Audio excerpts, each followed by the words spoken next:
As 3 leis que colocaram o caos em ordem não surgiram em um mundo organizado. Elas nasceram em um universo confuso, imprevisível, onde o movimento parecia caprichoso e a mudança parecia governada pelo acaso. Antes delas, empurrões, quedas, colisões e deslocamentos eram observados, mas não compreendidos.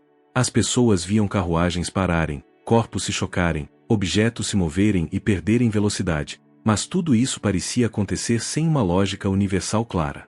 O mundo se movia, mas ninguém sabia exatamente por quê, nem segundo quais regras invisíveis. Durante séculos, o movimento foi tratado como algo quase intuitivo. Se algo se movia, era porque havia sido empurrado. Se parava, era porque o empurrão havia acabado.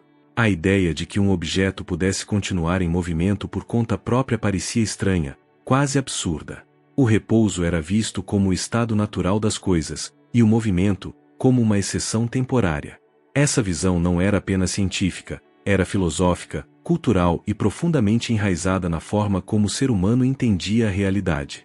Mas essa interpretação gerava um problema silencioso. Ela não explicava o mundo como ele realmente se comportava. Não explicava por que um objeto lançado continuava avançando mesmo depois de deixar a mão.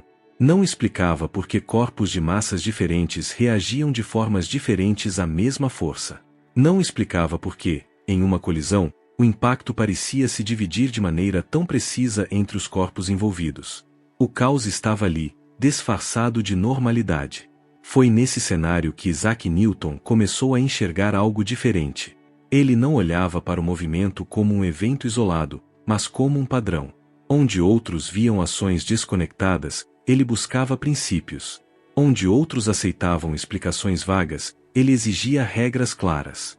Para Newton, o movimento não era um mistério poético, era um problema matemático esperando para ser resolvido. A primeira ruptura foi profunda e silenciosa. Newton percebeu que o repouso não era mais especial do que o movimento. Um corpo parado e um corpo em movimento constante estavam, na verdade, na mesma condição fundamental. Ambos só mudariam seu estado se algo interferisse.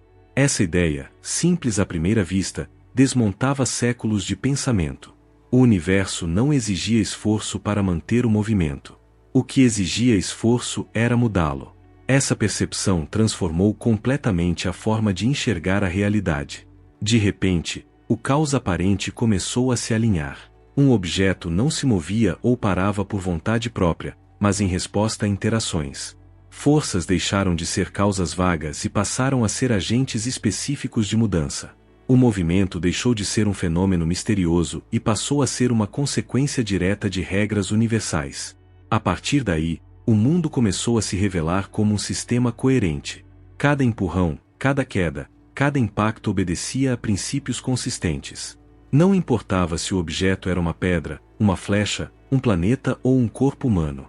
As mesmas regras se aplicavam. O caos começava a se organizar não porque o mundo mudou, mas porque alguém finalmente aprendeu a lê-lo. A segunda grande revelação veio com uma pergunta ainda mais perturbadora: o que determina o quanto o movimento muda? Newton percebeu que não bastava dizer que uma força causa movimento. Era preciso entender a relação entre força, massa e mudança.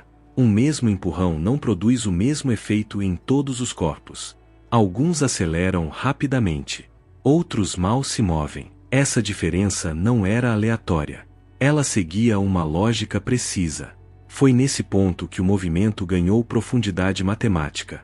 A força passou a ser entendida como aquilo que produz aceleração. Não velocidade, mas mudança de velocidade. Isso significa que acelerar, frear, mudar de direção, tudo faz parte do mesmo fenômeno. O mundo não se movia em linha simples. Ele respondia constantemente às forças que atuavam sobre ele. Com isso, o universo deixou de ser um palco de ações isoladas e se tornou um campo de interações contínuas. Cada movimento era o resultado de um equilíbrio temporário entre forças. O que parecia estável era apenas uma pausa momentânea. O que parecia caótico era, na verdade, uma dança precisa de causas e efeitos. Mas ainda faltava algo essencial. Se forças causavam mudanças, o que acontecia quando dois corpos interagiam entre si? O senso comum sugeria que o corpo mais forte dominava o mais fraco. que a ação era unilateral, que um empurrava e o outro apenas sofria a consequência. Newton percebeu que isso era uma ilusão. Toda interação é uma via de mão dupla. Essa terceira percepção foi talvez a mais desconcertante de todas. Quando um corpo exerce uma força sobre outro, ele também sofre uma força de igual intensidade em sentido oposto. Não importa quem empurra. Não importa quem parece mais forte. A interação é sempre mútua. O mundo não funciona em hierarquias simples de ação e submissão. Ele funciona em pares inseparáveis. Essa ideia revelou algo profundo sobre a própria estrutura da realidade. O universo não é feito de agentes isolados, mas de relações. Nada age sozinho. Nada se move sem, ao mesmo tempo, ser movido. Cada ação carrega consigo uma reação inevitável. Não como punição ou equilíbrio moral, mas como consequência estrutural da forma como a realidade é construída. Com essas três leis, algo extraordinário aconteceu. O movimento deixou de ser um caos de eventos desconectados e se tornou um sistema inteligível. Pontes puderam ser projetadas com segurança. Máquinas puderam ser calculadas com precisão. Canhões, engrenagens, relógios, veículos, e séculos depois, foguetes e satélites, todos passaram a obedecer às mesmas regras fundamentais. Mas o impacto dessas leis foi muito além da engenharia. Elas mudaram a maneira como o ser humano se posicionava no mundo. Se o universo obedecia a regras claras, então ele podia ser compreendido. Se podia ser compreendido, podia ser previsto. E se podia ser previsto, podia ser transformado. O conhecimento deixou de ser contemplação e se tornou poder. Ao mesmo tempo, essa ordem trouxe um peso filosófico profundo. Se tudo obedece a leis, onde entra a liberdade? Onde entra o acaso?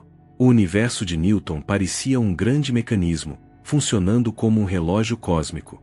Cada engrenagem no lugar certo, cada movimento determinado por forças anteriores. Para muitos, isso era libertador. Para outros, assustador. O próprio Newton sentia essa tensão.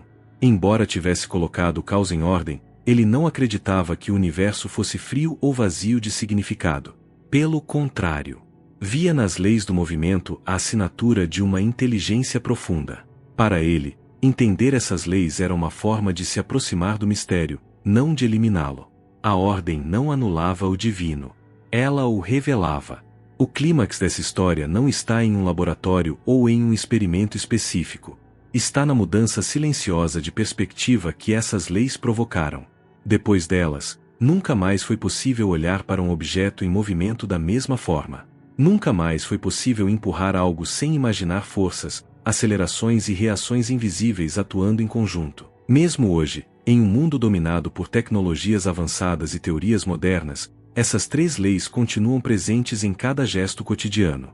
Quando você caminha, freia um carro, segura um objeto ou simplesmente se levanta de uma cadeira, está interagindo com elas.